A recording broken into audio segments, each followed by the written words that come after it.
Of all the changes we've made to our budget over the years, the real game changer was when we decided to get a month ahead of our expenses. If you're currently living paycheck to paycheck, you're living on this month's income. If you're living paycheck to paycheck and relying on credit cards, you're living on next month's income. Both of those situations can feel suffocating and frustrating. Timing your paychecks with your bills, using credit cards to cover shortages in income. You aren't going to reach your financial goals that way. It took some work in the beginning, but once we got everything organized, being a month ahead allowed us an incredible sense of financial peace while we worked hard to pay off 6 figures of student loan debt. I'm going to show you what it means to be a month ahead, how we track being a month ahead, and how you can get a month ahead of your expenses too and feel financial peace now. I'm Stephanie from SixFiguresUnder.com, where I make our family's personal finances public. If you could use some frugal inspiration and financial motivation to help you get out of debt and reach your financial goals, then you're going to want to subscribe to my channel because that's what it's all about. I'm pretty passionate about living on last month's income.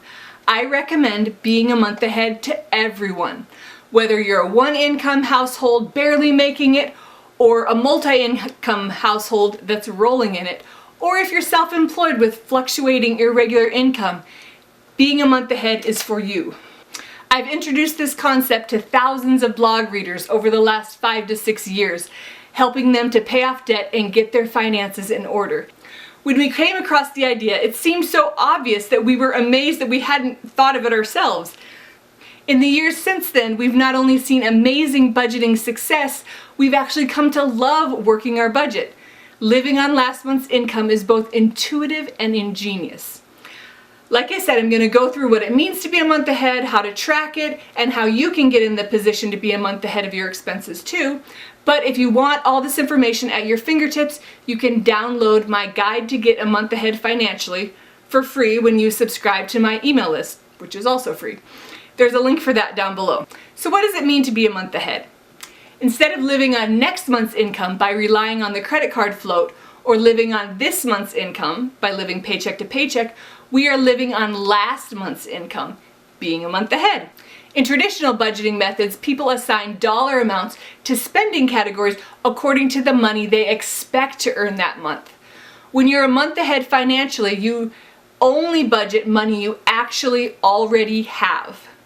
In the beginning, this will mean that with each paycheck, you will decide what expenses that paycheck needs to cover until you get paid next. When the next paycheck comes, you decide what the next priorities are.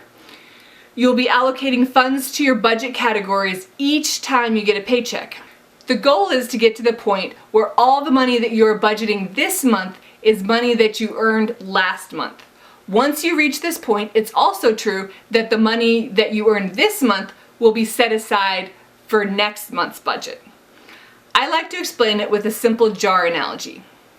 Every paycheck or other type of income you receive this month is going to go straight into a jar labeled for next month. Nothing is spent or taken out yet. Not to pay bills, not to pay tithing, not for savings, not for any other priorities you have. Imagine that this jar is locked and you just insert your money through a little slit in the lid. All month long, your money builds up in the jar. At the end of the month, you have an entire month's worth of income in the jar. When the new month starts, you unlock the jar and count how much money you earned last month. That amount is the cash you actually have on hand, the amount you can budget for this new month. You know exactly how much money you have to work with, so you can budget every cent. During the new month, you only use the money from the open jar, money that was earned in the previous month. Meanwhile, all the money that you earned this month goes into a new locked jar labeled for next month. For example, during January, all of our January income goes into a jar labeled for February. We don't touch any of that income until February 1st. On February 1st, we budget the amount in our For February jar so that it will cover all of February's bills, expenses, savings, and other goals. All during February, we use the money we earned in January and stashed away in our For February jar.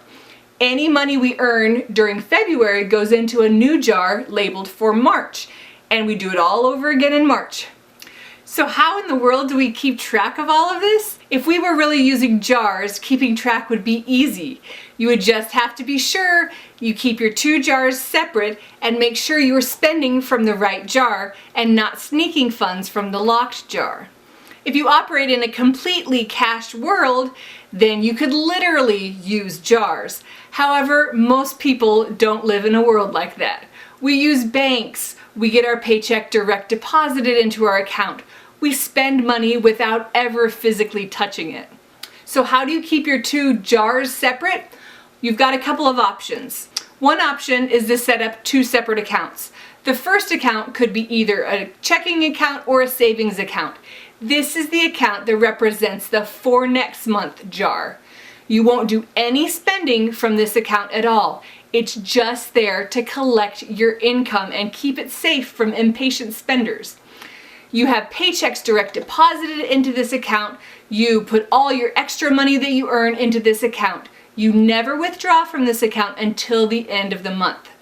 The second account is a checking account. This one is your this month jar. At the beginning of each new month, you'll transfer the money from your first account into this account. The money in this account is what you will spend from during the current month. There are some problems with separate accounts, which is why we don't do it this way. When you use separate accounts for your jars, you miss some of the big benefits of being a month ahead financially. When you're a month ahead, you have this built-in 1 month buffer that gives you time if you lose your job and have to find a new one. But that buffer also works to prevent accidental overdrafts. I've never really worried about overdraft before because we're really aware of our finances and careful with our spending. However, we've still had unanticipated incidents come up where it's been really handy to have all of our money in one account. When we were in the thick of paying off our $144,000 of student loan debt, one month our student loan servicer pulled out a large sum of money as an automatic withdrawal, which took us completely by surprise. Apparently we hadn't renewed our qualifications for our income-based repayment plan on time, so the withdrawal, which was usually $0, was hundreds of dollars. Because we were a month ahead and kept all of our money in the same account, the account had the remainder of money that we had to spend that month, plus the money that we had earned during that month to use for the next month. So the transaction went through without a problem. If the withdrawal had been in a situation where we had two accounts, we wouldn't have that next month's income in there as a buffer, and we would have got an overdraft fee because we would have had insufficient funds to cover that big withdrawal. Another difficulty in having two separate accounts is that you have to remember to transfer the money from the first account into the second account each month. If you have automatic payments coming out of your this month checking account, you'll need to be certain that the for next month funds get into your this month account before those payments hit the account. We prefer to house both jars in one account, our family checking account. Our checking account contains both the money for next month and the money we are currently using. We keep them separate by tracking our earning and our spending. Say if we earn $5,839 in May, then we will spend exactly $5,839 in June. By spend, I mean do something with. Spend, save, invest, give away, pay off debt, whatever. Because we keep track of what we spend, we can easily see how much we have left to use. Keeping track of our income lets us know how much we can spend the following month. You might be afraid that you would accidentally spend next month's income if you had it accessible and available in the same account as the money that you're using this month. The solution is tracking all of your spending so you don't go over the this month amount that you have in your virtual jar. We do this through our YNAB budget. Instead of looking at our checking account balance to see if we can afford something, we look at the category balance to see if we have the funds available. The original You Need a Budget software was designed to make this process a cinch. The new web-based YNAB is a little different in this regard, but I have a hack that makes it work flawlessly. I've already shared it in a video and a blog post, and I'll link that up here and down in the description. For us, YNAB has been well worth the money. It's saved us both sanity and money. You don't have to take my word for it though. YNAB has a 1-month trial, so you can check it out and see what you think. If you prefer, you can make your own spreadsheet and track your earning and spending, and that will keep you a month ahead. Okay, do you want to know how to get started?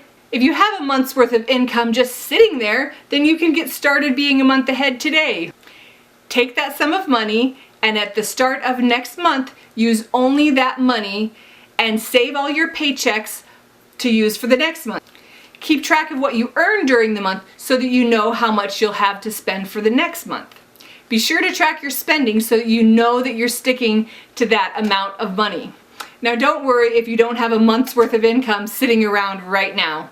With faithful and diligent budgeting, you can set aside money each month until you have a month's worth of income, or at least a month's worth of expenses ready so you can get started. You can build your fund both by decreasing your spending and increasing your income. Here are some ideas to jumpstart your Getting a Month Ahead fund. Use your tax return, any bonuses or any windfall income. Sell furniture, appliances, toys, and other household clutter locally or online. Sacrifice something out of your budget until you get a month ahead. Think cable, gym memberships, eating out, subscriptions. Know that this is just a short time sacrifice, that as soon as you're a month ahead, you can get back your gym membership or your cable subscription if it's still a priority. Lower your bills. Get a cheaper cell phone plan. Mine's $25 a month. Go through each of your monthly bills, do some research, make some calls, and see where you can reduce those bills. Have a no spend month. It's not as bad as it sounds. You can learn all about it here. And then set aside the money that you save from your no spend month and add that to your month ahead fund.